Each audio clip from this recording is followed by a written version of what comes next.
belakang. Izin ya. Pernah mendengarkan nasihat tentang niat. Ini tafsir tentang hati, tentang niat ya. Dari tafsir kitabnya tafsir Quran Imam Al-Qurtubi. Ya, namanya pasti familiar, Imam Al-Qurtubi. Beliau menyebutkan tentang niat itu krusialnya seperti ini, izin ya. Beliau menyebutkan, kalau ada orang yang toharoh, bersuci, baik itu mandi ataupun wudhu, dengan niat ingin wudhu, sekalian bentar lagi zuhur, enak kan, adem. Apa kata Imam Al-Qurtubi? Itu tidak cukup untuk membuat amalannya diterima.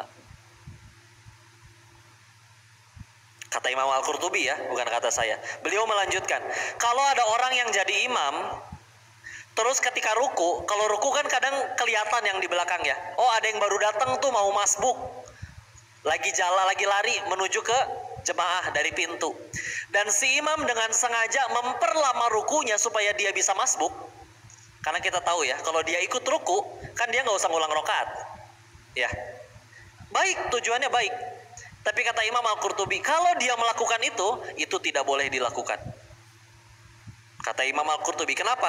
Ruku, menundukkan tubuh kita sebagai hamba, hanya boleh dilakukan kepada Allah Azza wa Jalla.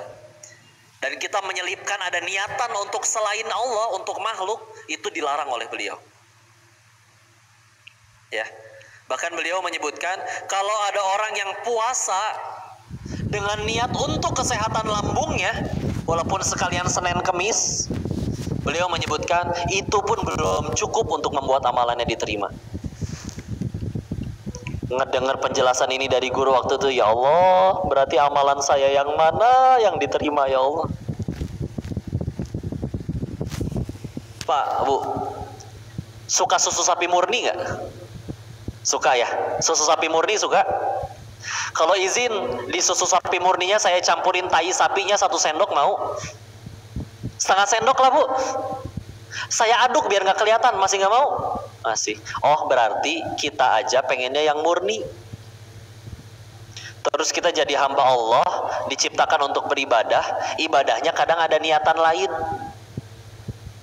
Yang kayak gitu ngarep diterima sama Allah. La haula wala quwwata. Iya benar, Allah segitu baiknya. Ada tuh kok riwayat-riwayat pelacur yang memberi minum seekor anjing diampuni dosanya. Betul. Tapi imam-imam terdahulu nggak ada yang berani kepedean amalannya diterima oleh Allah atau enggak.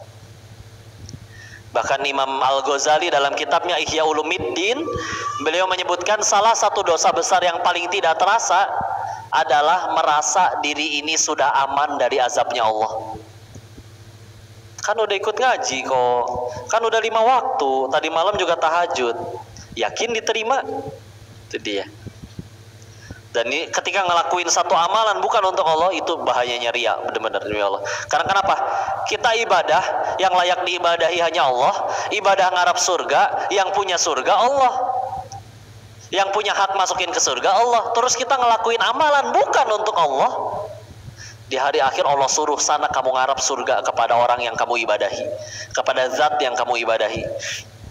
Ini berat, Masya Allah. Kudu selurus itu bismillah niat kita ya. Bun, berarti benar ngaji ya. Nggak ada alasan pengen ngelihat si Koko di sini ya. Nggak ada alasan pengen foto-foto ya, Insya Allah ya. Insya Allah lah di sini mah soleh-soleha semua. Ya, itu pertama, syirik. Ya, yang selanjutnya apa mun tadi? Munafik. Munafik sebetulnya orangnya ya.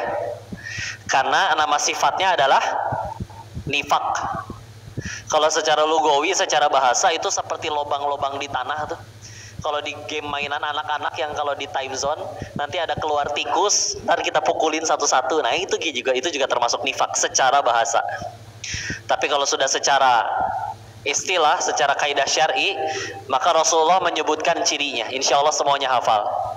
Jika bicara dia berdusta, jika berjanji dia ingkar, jika diberi amanah dia khianat. Ya, Insya Allah. Maka bicara tentang munafik, surat Al-Baqarah Pak setelah Al-Fatihah Ayat 1 sampai 5, ayat 1 mah alif lam mim ya. Ayat 2 sampai 5 itu Allah bicara tentang orang mukmin, orang beriman. 2 sampai 5. Ayat 6 sampai 7, 2 ayat bicara tentang orang kafir. Ayat 8 sampai 19, 8 sampai 19 jauh lebih panjang, Allah bicara tentang orang munafik. Saking Allah lebih benci kepada orang munafik. Ya. Kelihatannya dulu di zaman Nabi ikut sholat dengan Nabi, tapi di belakang gibahin Nabi. Ya. Ada Nabi ikut bertakwa, di belakang nyesel udah nurut sama Nabi. Ya, munafik, naudzubillah.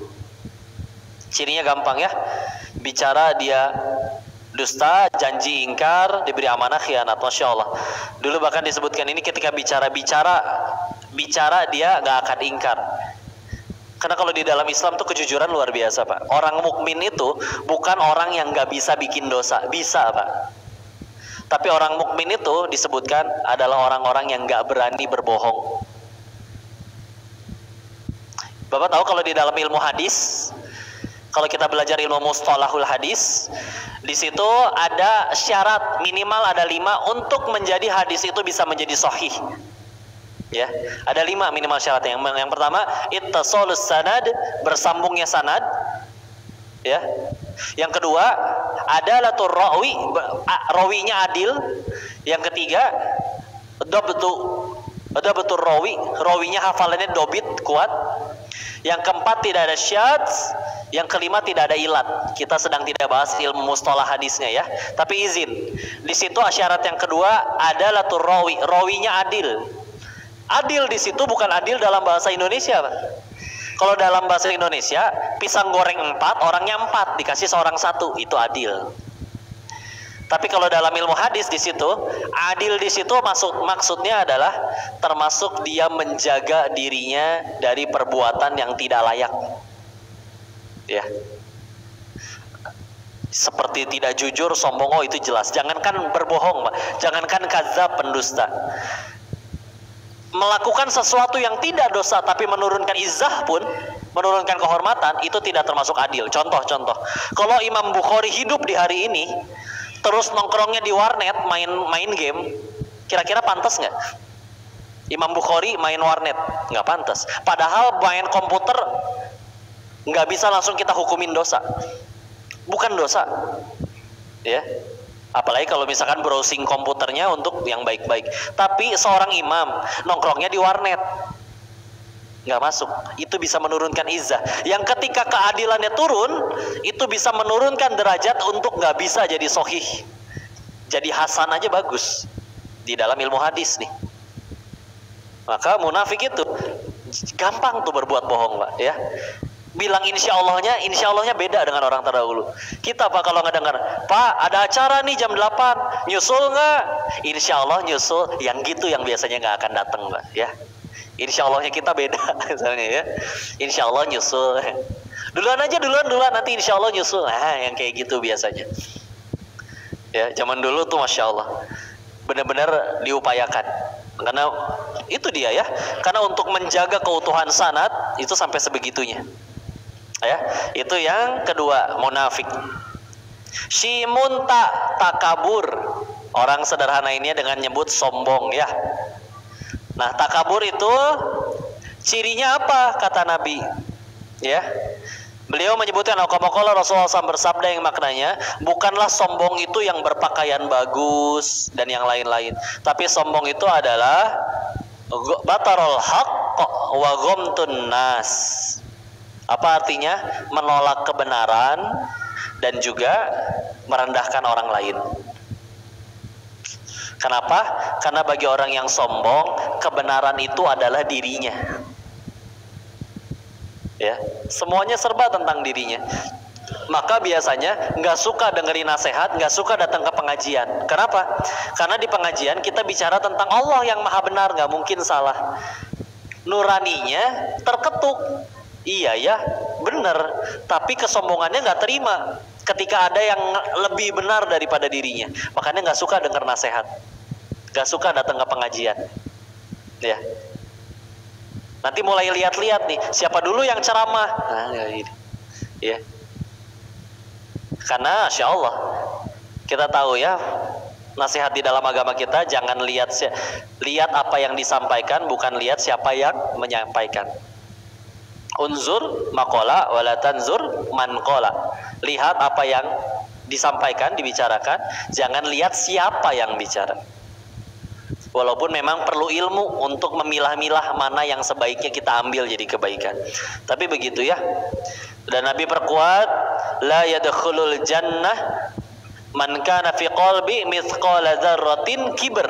Tidak akan masuk surga yang barang siapa dalam hatinya ada kesombongan walaupun sekecil biji zarrah.